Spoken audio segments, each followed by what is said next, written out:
Warning: the following segment contains explicit language and is not permitted for people under the age of 18, and Travis's father-in-law. These are real funny stories, and these are stories behind them. Viewer discretion advised.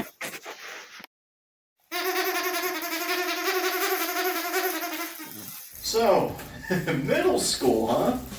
2007. Yeah, and I had swoopy hair. Yeah. And you like to wear matching sweats. Okay, so let me go ahead and do a little backstory here. So back in 2006, I did my last year in New Lexington School District. And I spent about the 3/4 of my 6th grade year in New Lex. And Mom and Dad said, we're moving out of this fart. Shithole. We're moving out of this shithole. And luckily we did, because that trailer about a couple months later burned to the ground. So we moved into another trailer on Fraser Hubble Road in Logan. And that's where I go to middle school in the 6th grade. And I think this is where... Somewhere in that named the home court. Yeah. You were walking to the bus stop. Oh yeah, it was Elm Court, never mind. Yeah, we moved from Elm Court to the trailer in 2008, but this is Elm Court era. Yes.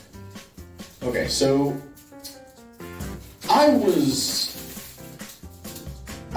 hefty, a pretty hefty boy, about 300 pounds. This is no joke. And I didn't have a taste for fashion whatsoever. None.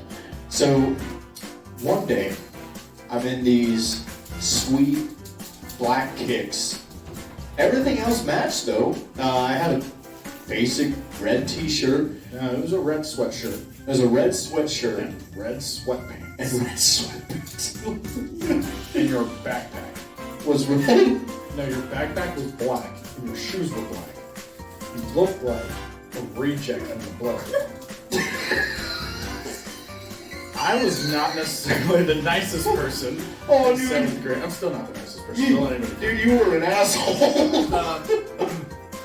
Swoopy hair. And this kid, who I had not seen, it's like the first or second day of school, comes walking around the corner of East School towards the bus stop. And I'm like, who the fuck is that?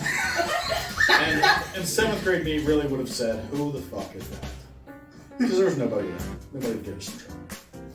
And this kid's just walking up, having the time of his life, not a care in the world, unfazed, unbothered. And the first thing that comes out of my mouth is, your name's Meatball. Because he looked like a fucking meatball with arms and legs. Now, here's the funny story about the 2000s. You had to be a non-sensitive little bitch. Yeah. Especially at Logan. If you were sensitive, things were not going to go well for you. You had to be able to find a way to dish it out, or find a way to just take it and find another way to fit it. Not to mention, this is the era where ball tagging Was heavy. Ball tagging was the coolest shit, the coolest trend. And, well, I was riding on the bus in my red get-up, looking like a overly filled ketchup bottle. Anyways, so upon this is probably how our friendship started, because I was a sheltered kid. Mom and Dad didn't let me go outside that much. And video games were my best friend up until the point where backyard football was introduced. Yeah, there's a lot of injuries there. Yeah.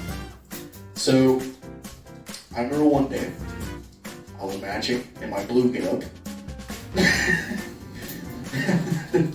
By a bowling guard. I get a knock on the door from a young, like, 10-year-old Dakota Lemaster. I'm doing like 12 or 13. 12 or 13? Okay, yeah. So, he says, hey, I don't even know what your first words were. And it was, hey, Meatball, you want to play football? I think I thought to myself, I was like, football? I like football. I get out there, everyone is like wide-eyed, like, who the fuck is this guy? And then he turned into a cannonball. And steadily, anytime someone had the ball, all you saw was... the best way to picture it is if you'd ever watched Sonic the Hedgehog turn into the ball, that was him hurling full speed. He would just launch off the ground and everything disappeared but body. And you would see people's head. Because, mind you, this is 07, so swoopy hair's in. He hit some poor defenseless swoopy haired kid that's like half his weight, a quarter his weight, and just deplete this fucking kid. It's like whole body weight and chest of that kid. That kid cries, goes home. Every day. Yeah. Ever since that day, man, I was like the go-getter for defense and offense in backyard football games. It was fun. Yeah. That's basically the story of how me and Dakota met. And bullying and football. Yeah. Meatballs and football. Yeah. We'll see you next time. Please subscribe to the Puncraft channel.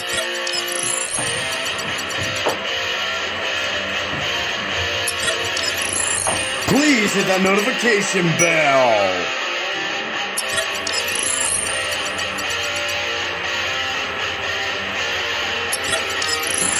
And thank you for watching. Leave a comment. Bye.